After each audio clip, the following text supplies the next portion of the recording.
السلام عليكم ورحمة الله وبركاته. أهلا وسهلا بكم متابعينا الكرام. لو دي أول مرة تشوفنا رجاء الاشتراك في القناة وفعل زر الجرس، وكمان ما تنساش تحط لايك للفيديو عشان يوصلك كل جديد.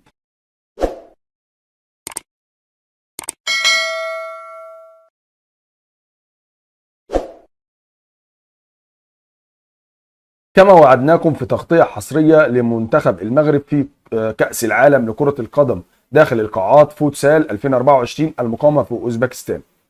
طبعا بدأت منافسات كأس العالم لكرة القدم داخل الصالات يوم السبت الموافق 14/9/2024، وطبعا المنتخب المغربي مشارك في هذه البطولة كالعادة.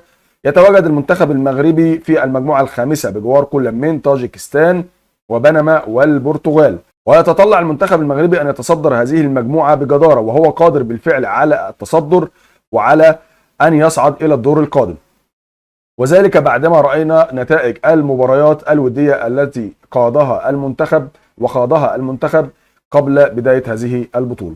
المباراة الثانية للمنتخب المغربي في مشواره في منافسات كأس العالم لكرة القدم داخل الصالات هو المنتخب البنمي.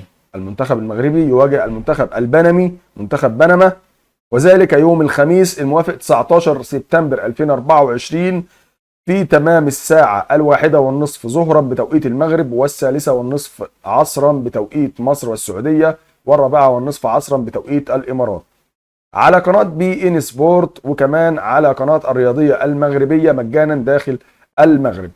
بنتمنى التوفيق للمنتخب المغربي في هذه المباراة، وإن شاء الله يصعد أول مجموعة بجدارة.